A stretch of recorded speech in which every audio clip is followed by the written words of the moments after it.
Hello, hello, hello. What's up? Welcome back to High on History. I'm Jordan. And I'm Liz. I'm Mr. Teddy Winkle. And this is Mr. Teddy Winkle. He will be joining us from now on. Today, we would like to bring you a delightful biography. This is the tale of Beatrix Potter. I've been so excited about this episode since you came up with this idea. I pretty much knew what I think most people today know about her, which was that... Rabbits and shit. Yeah, Peter Rabbit, and, some people also know that she drew scientifically accurate mushrooms. Yeah, I knew her as one of the best botanists and mycologists. Yeah, and she definitely was that, but she was even cooler than I had realized. So I am excited to tell you guys about the history of Helen Beatrix Helis, a woman that we all know better by the name that she used to author 23 of the most delightful children's stories of all time. 23 books? It's actually a little bit more of that, but the common there was a common core of 23. Wow. Of those books, yeah. Some were only available in the United States. I thought I remembered watching something about that. Yeah.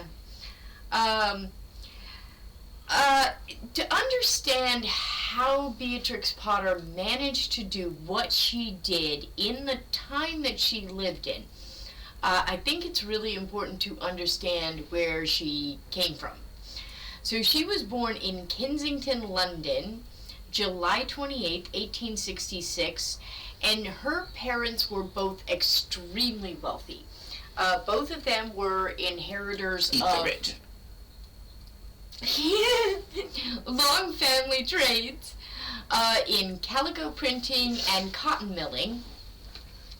But by the time Beatrix was born, her parents were inheritors of that money, and they were very concerned with being a part of society. I guess you could say they were somewhat new aristocracy. Oh, I do believe my flowers are wilting. So what you're saying is her family came from the farming class, from the working class, got themselves money, made themselves upper class. By the time her parents are well off, and they're doing just fine. Yes, in fact, on her mother's side, they're looking to socially there was even climb. a barony. Oh, wow. Oh, yeah. So they've been climbing. They'd been climbing. They Okay. had. However, neither Beatrix nor her brother seemed inclined to continue that trend, as we will discover. Yeah.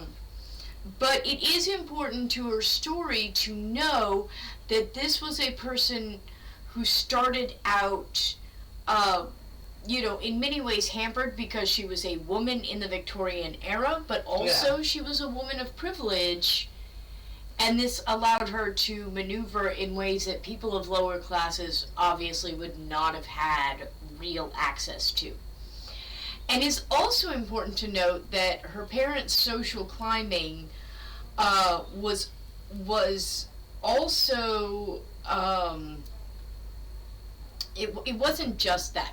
So there was a popular interest in the science of naturalism. Okay. In her day, and posh people were throwing out superstition for scientific discovery, exploration, and enlightenment. In other words, we see the grass every day, but do we really see the grass? So, whoa, man. Somebody's smoking on the grass. So Victorians are looking at things microscopically. They're starting to really deeply observe nature. Okay. breed like rabbits. Well, how exactly do rabbits breed? They start doing more deep observation of the natural world. And this is a posh thing to do in her time. Deep cuts, dude. Deep thoughts, deep thoughts. In addition, there were also artists in her family going way back, both actors and painters. Show up in her family tree before. That would explain where she got her talent. Well, yeah, she definitely had a style that was uniquely her own. But during one of the documentaries I watched, somebody said that her father always had a sketchbook. He loved to be outdoors, and he always had a sketchbook with him. Now, he pursued gentlemanly activities, hunting, sporting, and he, like I said, he was always outdoors. Yeah. Her mother went to all the parties, did all the social calling, all the things that were expected. Yes. Of a woman, of a lady of the class. Now, Beatrix was raised not by her parents so specifically, but by governesses. Of course. She had like 3 of them over back then. And she Oi, governor. She definitely, so she had 3 of them over the course of her life, but she grew up in a nursery, and for basically the first 6 years of her life, it was her and her governess in this nursery, kind of all alone. That's actually kind of sad. It depends.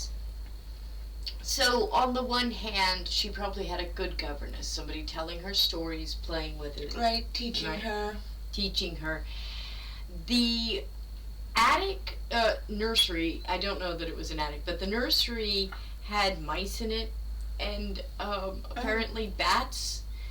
And yes, we would think of these as vermin, of course, and they don't belong in the house, but I guess these particular Victorians may have taken a slightly different view, because Beatrix was known to coax the mice out of their corners and hold them in her hand, and she gave them names. So not only did she write some of the greatest children's books, but she's straight up Cinderella. She is straight up Cinderella, like from the time she's a very small child. Oh my God. Watch out for Disney copyright ninjas.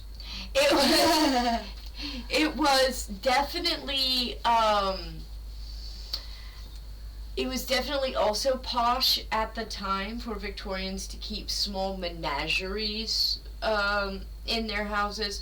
So throughout her childhood, she had rabbits and hedgehogs and these mice that she would befriend. I mean, they weren't really domestic. They were just mice, but she was surrounded by animals. Aww. And she loved them, and she was taught to, so she was homeschooled. It's not that she had no education. She did have an education. Yeah. It was the education provided by the governesses. Of and course.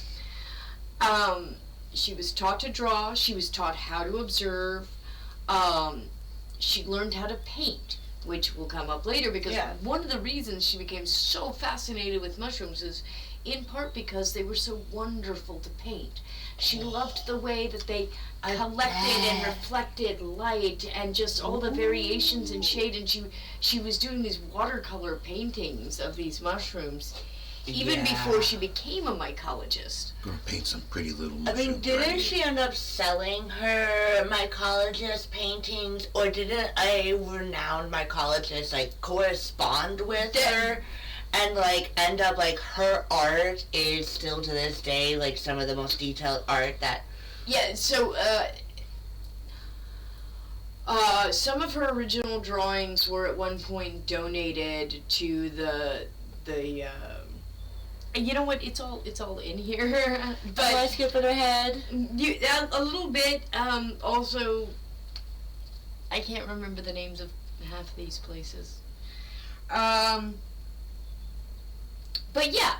no, her drawings are still used, and specifically was used by a very famous mycologist later, in some of his textbooks. So yes, that's true. I forgot to look up what his name was actually while I was doing this. I was too busy. I definitely focused this biography on her specific story, so I didn't really look into that as much as maybe I should have. I mean, that's fair.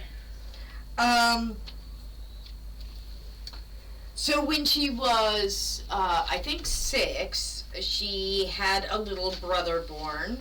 His name was, I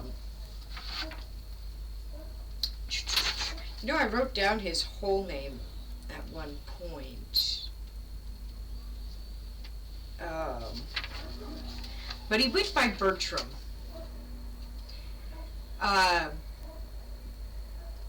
Which I believe was his middle name. Interestingly enough, Beatrix is Beatrix Potter's middle name also. Her first name was Helen, and her mother is also Helen Beatrix Potter. Now, her mother's last name was Leach, so it was Helen Beatrix Leach Potter, if you look at the genealogy records. Oh. So Beatrix is her middle name, and I believe her brother's first name was William, but he goes by Bertram, so he also was going by his middle name.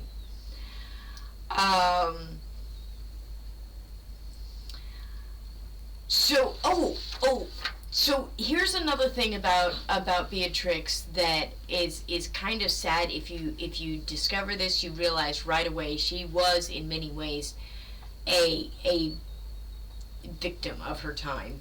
Yeah. And here's what I mean by this. When she was 14 years old, she invented a cipher, a secret code, which she used to keep a journal that she kept from ages 14 to 30.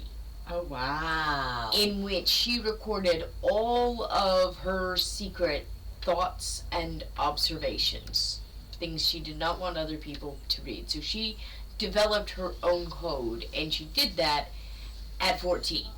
Oh, what?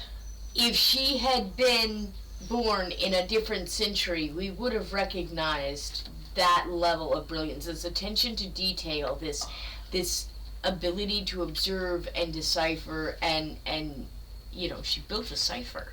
Wow. Lady worked for the CIA. Could have, should have. It would have been MI6 though. She's from England. Ah. James Bond, whatever. Okay, so for the first 15 years of her life, the Potters spent their summer holidays in a place called Delguise, which is a property, it's an estate on the River Tay in Perthshire, Scotland. But in 1882... What was that? He's laughing too hard. In 1882, however, the property changed ownership, so the new owners raised the rent. Mr. Potter thought they raised it to an unfair rate. That was Rupert Potter was his name. Yeah. He considered it too high, and so instead they started taking their summers at Ray Castle in the Lake District. Oh. Have I mentioned that these people were just sort of oozing wealth? Rich people problems, man.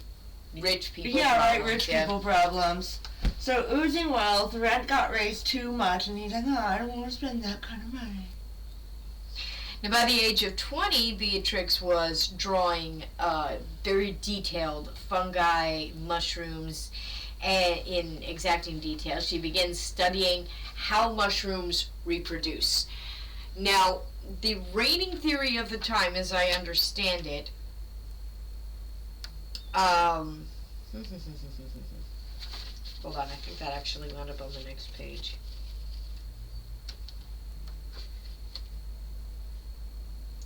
Okay, she did not believe in the theory of symbiosis, which was proposed by Simon Schwindiner.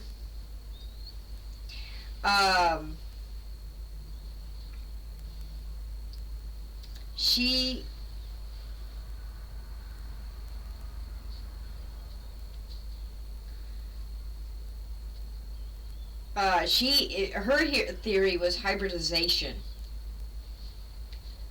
Oh. So, hybridization of spores. She was trying to figure out how mushrooms germinated and how they reproduced. Oh, so like the hybridization of the spores. Mm-hmm. So like as the spores drop, they would. Yeah, and here's the thing. I was focused again on the Actual biography. actual biography, and I really did want to find out how right or wrong she was scientifically about this. I know nothing about mushrooms. I don't know anything about either of these theories, or what. So anyway, and I didn't look into it. I apologize for that. So she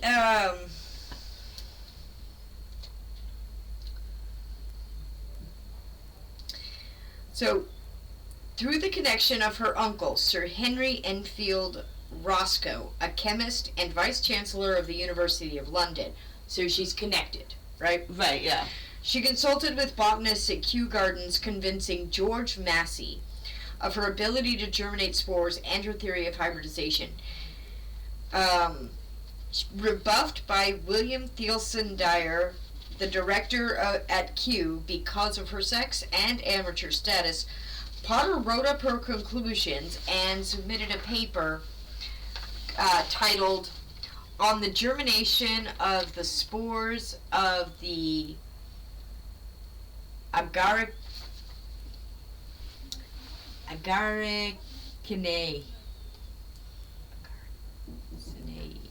This is a Latin word. Yeah, that's one heck of a word. Agaricinae. Or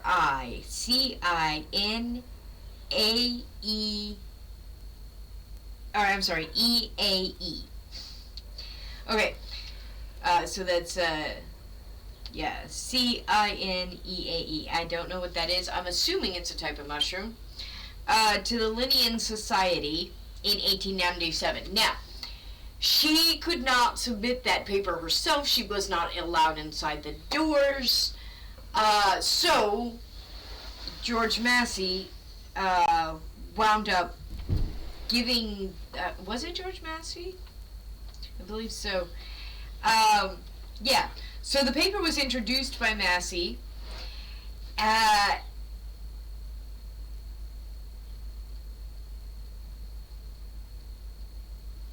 And then, she wound up. So the paper was rejected by the society, and she did realize that some of her spores had been contaminated and messed with her results, so she withdrew the paper. Okay.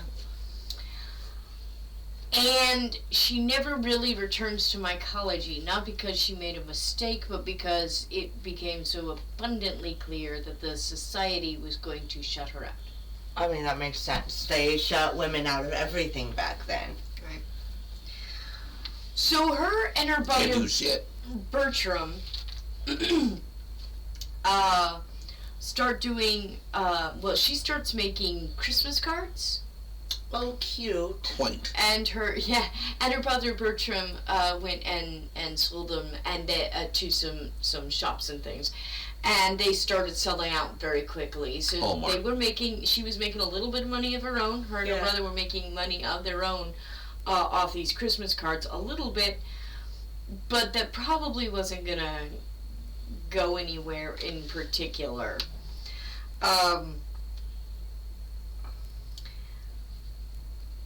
So her final... Oh, I should mention this about the Linnean Society.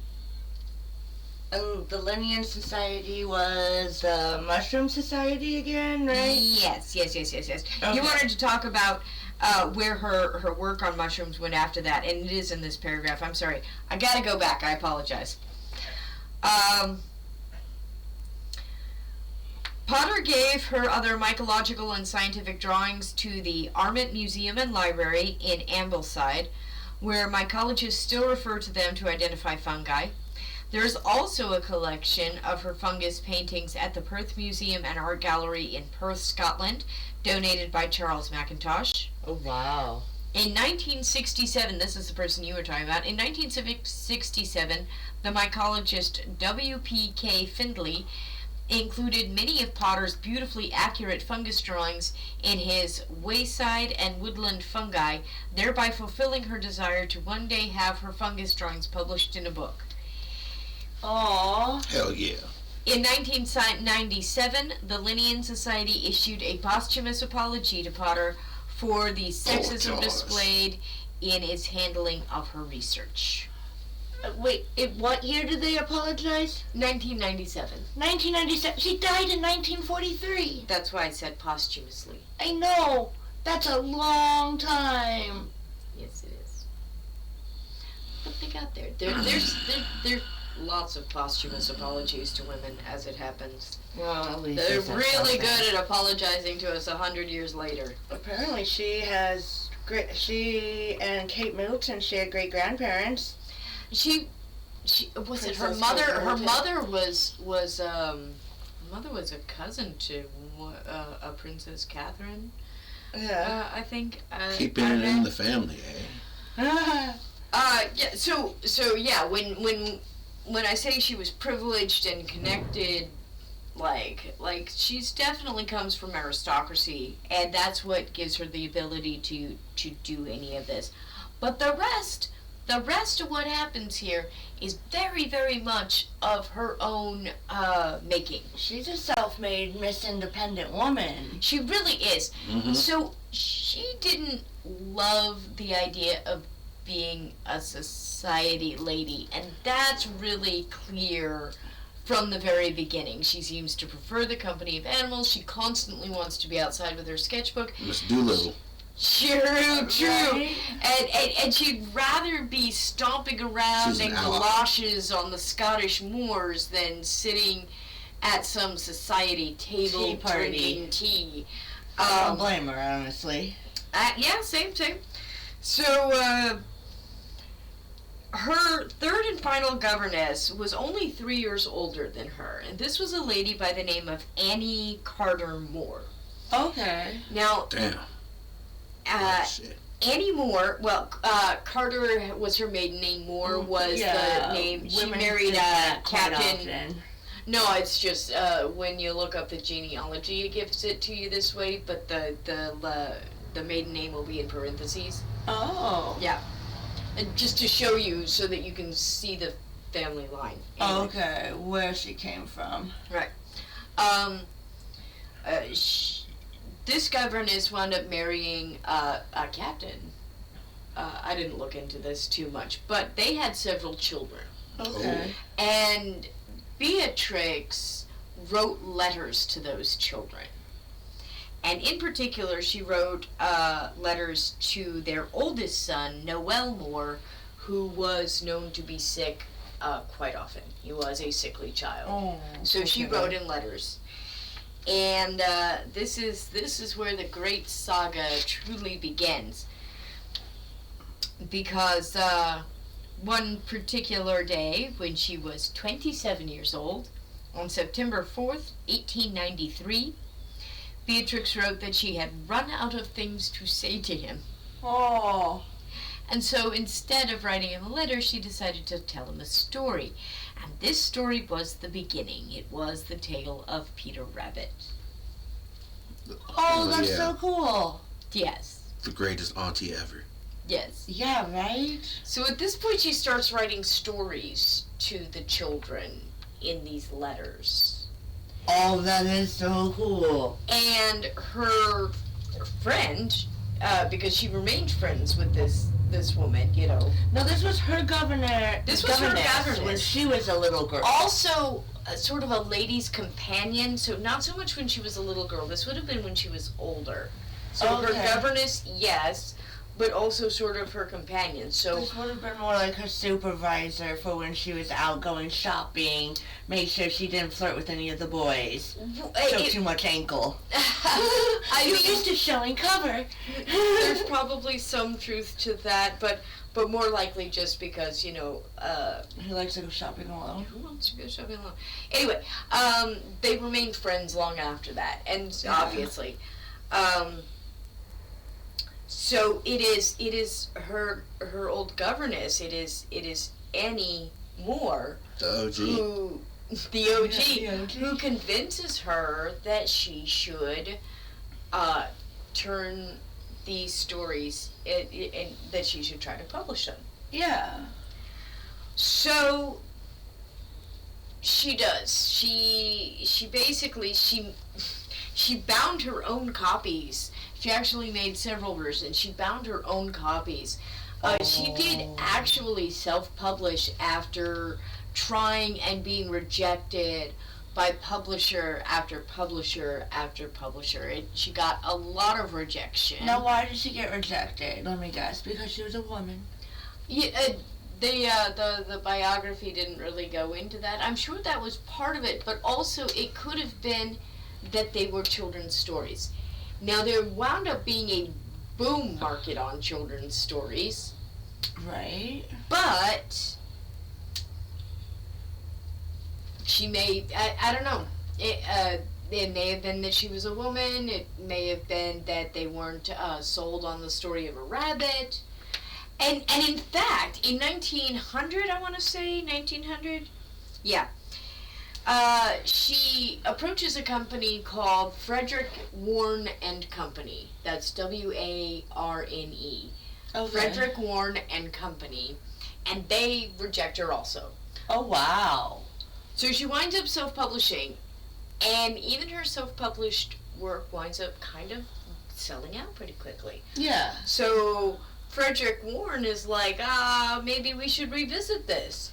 No. So in 1902, they published The Tale of Peter Rabbit. And is that the copy that gets republished 8 times in its first debut year? Yes. Okay. Yes. In October 1902, when she was 36 years old, she published the book to great success. Great success. Great success. It was. And Norman Warne of Frederick Warne and Company Okay. became Potter's editor. They worked together on several subsequent books and related merchandise, such as soft toys and the game of Peter Rabbit. There's a game. There is a game. I've played it, actually. I played it when I was a kid. What? What? I think I played it too. Nice.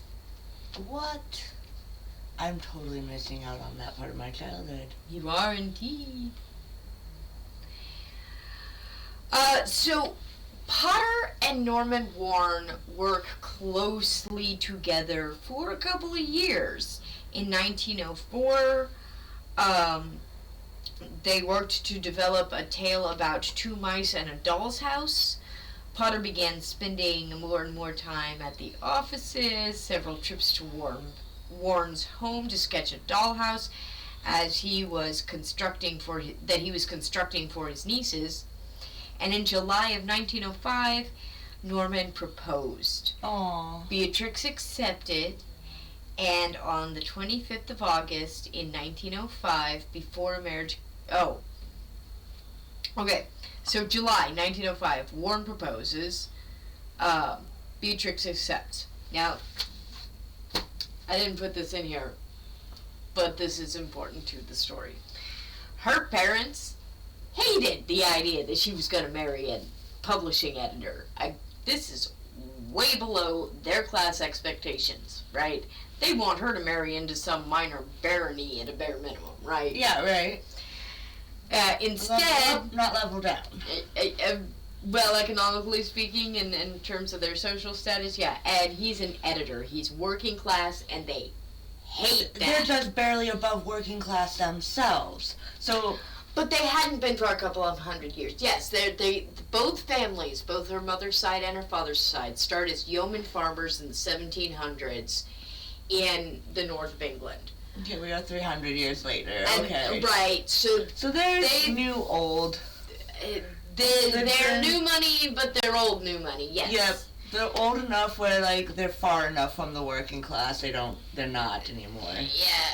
Yeah, so they definitely don't want her to marry an editor. Right. And just like 3 weeks into their engagement, if even that, they whisk her off to the Scottish countryside for a summer holiday.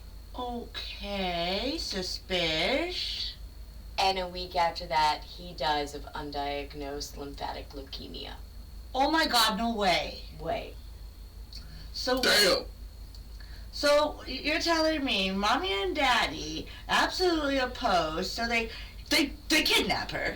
Well, it's not kidnapping. That's not the way society works. But they take her out of the city. They take her away. More than likely, it is against her will, but they convince her because Sounds she's like family. a romantic comedy. Well, I've had family do this kind of shit to me before. So I'm like, no, wait, this is kidnapping. Hang on here. It's not in the because sense, but you have more rights, even as a child in the U.S. today, than an unmarried woman did back then. did in her era. Yeah, right. And So it's not kidnapping because they had every right to. Anyway, they whisk her off to the summer house, but then Norman Warren actually dies a week later. That's sad. Yeah. Poor girl. Norman was the love of her life, actually, right? He's not the lawyer dude. He's not the lawyer. She probably loves her second husband, but maybe not with quite the same fire as the first. As this man. She's still writing of him fondly in 1913. He passed away in 1905. So she holds on to the love and memory of him, what they shared. I think they were building a world together. And in fact, they definitely were building a world together, because it's that same year, with the money from the Tale of Peter Rabbit that she's been making. She's made these plush stuffed dolls. She is the first person to have literary merchandise. Making that money. All the stuffed animals on top of it. So these are... She's the first woman. So first person. The first person to create a toy to go around the book. Yeah. With the book. Yeah.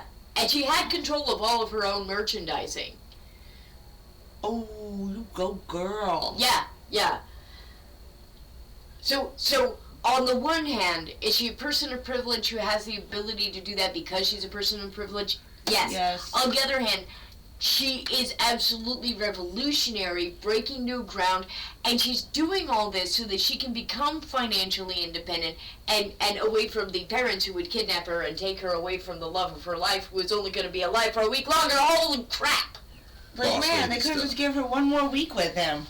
Well, I mean, he died apparently quite unexpectedly, so, nobody knew, but I'm sure that preyed on her. And so, in that same year, 1905, she purchases a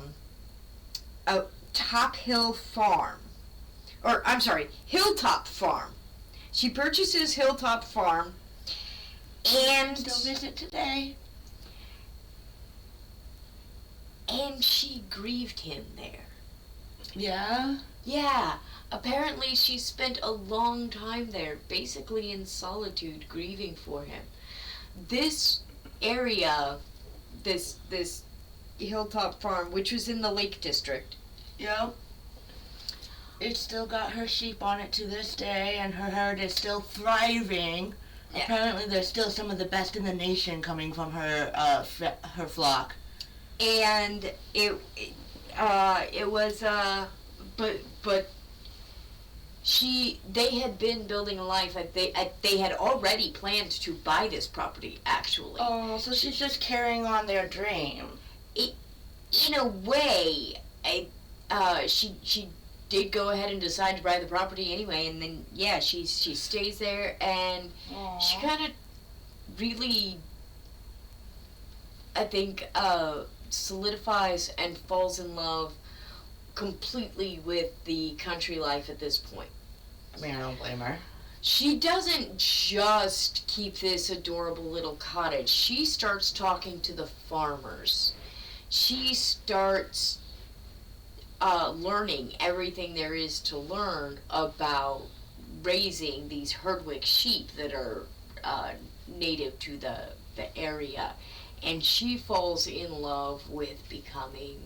So she's passionate about bringing back this indigenous species of sheep.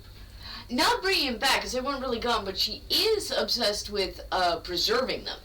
Okay, and, and keeping land for them. Right. She looks out over the Lake District, and she sees the most perfect, charming, wonderful, just meadow, lakey land. I don't know what the Lake District actually looks like. So it's an enchanted area for her. She deeply loves the area. Narnia. And she wants to keep it just so. So she winds up really working for the land conservation and keeping industry out for environmental protection reasons. That's awesome. And then also, she was buying up tenant farms that were in trouble in order to keep industries from buying up those farms and turning them into other things. So she was keeping traditional herds and traditional families on their traditional land. Yeah, heck yes. And that's awesome. That is how she wound up living out the rest of her life. So she wrote the 23 books, and then she was actually done writing them. I forgot to look up when she ended. I got so into the rest of her story, I almost skipped the part where she was writing the books. But that was, that was when she was younger, and then around 30 or 32, she got into farming. She stopped. I'm guessing 1904. Well, that would have gone on past that at least a little bit, I think. I think what the documentary was saying is she started publishing a couple books that were released just in America because she was pretty much focusing on taking care of her flock at that point. Yeah, something like that. Yeah.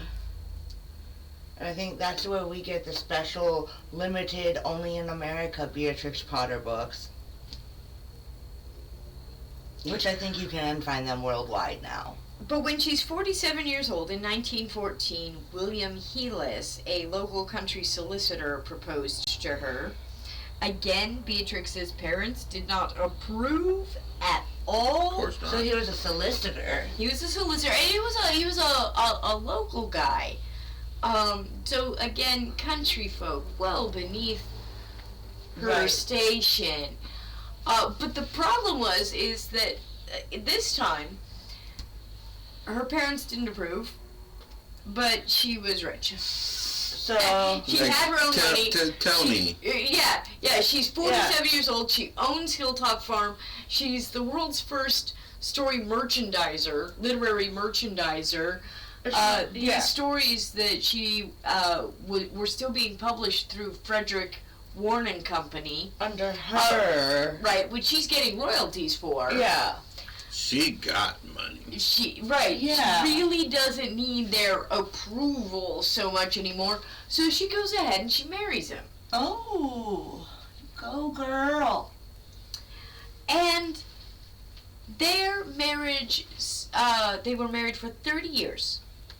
That's a nice long marriage. Yep. I assume natural causes separate them. They do indeed. We'll get there. Yeah. They spent their life together with these sheep and conserving the Lake District. They were friends with the guy who winds up starting the National Trust. So basically, them and their friends there in the Lake District start what became the National Trust. And ultimately, now this entire area is a national park. Yeah. For the preservation of these Herdwick sheep that they were raising. Yeah. And it's all it's all under the care of the National Trust. Still to this day. To this day, she set that up during her lifetime with her husband's help. That's so cool. Yeah. So they appear to have cared deeply for and loved the land. And she, she's not wearing gowns or something. There was a story I ran across in one of the documentaries where apparently she was walking down a muddy road in the middle of the night. It's just raining and storming. and she's stomping through the woods, and this tramp Yeah. winds up saying something to her like, "Nothing but us tramps out here," and she sort of giggles because this is it struck her enough. She wrote about it because this is what she wanted. Yeah, she This is didn't want who to she be is. known as a lady. She wanted to be, so when he called her a tramp, that was like mission accomplished. Probably. I am who I want to be. yeah. Oh, that is awesome. So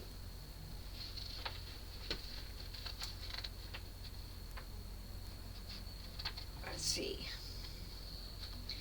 When she passed away, she left over 4,000 acres, 15 working farms, her home, her hills.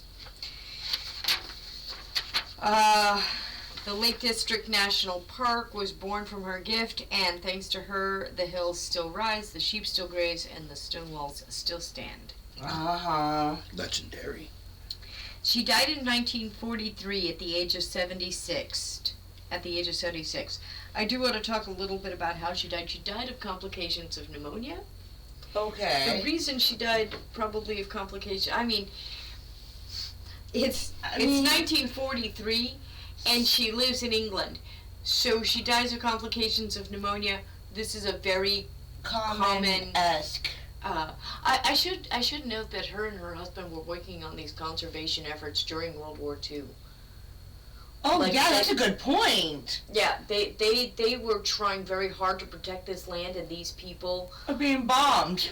Not just from being bombed, but keeping the war machine off the land. Every available resource needed to go to the war effort. They helped keep this land safe from that. That was part of what they were doing. So that was just kind of subtext in the story, and I only noticed it myself kind of in, nobody made a big thing of it. But that needs to be brought up, actually. Yeah. She saved this land from the war machine of World War II. She did. Her and her husband. That is amazing. But she was still stomping around out in the wetlands and in the wild. So she's hacking and coughing. She's got herself pneumonia. She's 76 years old. And she's out in the mud. Out there galoshin around in the mud. And eventually it gets her. I'm an American from the Pacific Northwest. All of us are American from the Pacific Northwest right now and here. And so we know about the rain and the yucky cold, so I can only imagine what she had to go through in England with the rain. Isn't England pretty rainy and yuck? Yep. She also left Hilltop Farm itself, complete with furnishings, manuscripts, archives, countless fields, woodlands, cottages, and flocks that had been in her care. It's all museum now. Today, many of the places she saved, Tarn How, Troutbeck Park, Yew Tree Farm, are still accessible and protected exactly as she intended. So, all of that from the woman who wrote some of the most delightful stories ever written, and it seems that she wrote them because she was internally driven by a world of delight. I mentioned the journal she kept in cipher. Yeah. And we haven't talked a whole lot about her personality because I kind of wanted to go through her biography, but she could be a little acerbic. She had a very cutting, dry observation. She was analytical. She didn't have a lot of filter. She did have filter, but she didn't have a lot of use for what she saw as meaningless social graces. She was a little blunt. She was, and a lot of her observations were cutting. She had a sense of humor, but she was not necessarily... She was dry. She was dry. She was kind of a no-nonsense lady. That said, she truly believed in creating and preserving the magic of childhood with and through science. And she did that, and she was very happy. She knew that if her books made the life of one child better, if one child learned to read because of what she did, then she had made the world all the better place, and she right. was deeply committed to that. I know I learned to read with Beatrix Potter's Peter Rabbit. I definitely learned to read with Beatrix Potter, so. That was definitely a part of my learning to read. Yeah. So that is it. The beautiful tale of a woman who just absolutely forged her own destiny in spite of everything that was expected of her.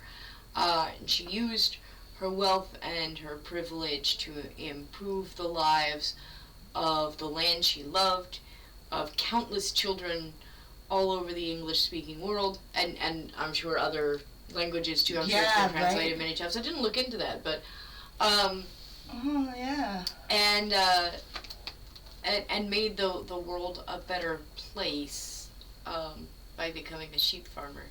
So thank you so much for joining us this week. And we will be returning in 2 weeks' time. Yeah. You wanted to go ahead and... on April 19th, I discussed the Black Hawk War. And mainly the reason why I should be right up there. You just have to hit the download button. Yeah, right there. So what got me started on the Black Hawk War was I wanted to know why my favorite hockey team didn't have to change our logo and our mascot. And I found some cool facts on why we get to keep our logo, and I'll go over that in our episode. And don't forget to hit that like button, share, subscribe. We're at 36 subscribers. Yep, by subscribing, you help us reach our New Year's resolution goal of 100 subscribers That's what we asked for. by December of 2025, which is the end of this year. We are at 36 subscribers now. Thank you so much. We're only in April. So thank you all so much. Go ahead and share us with all your friends. Hit that like button. If you love what we do, share us with your friends.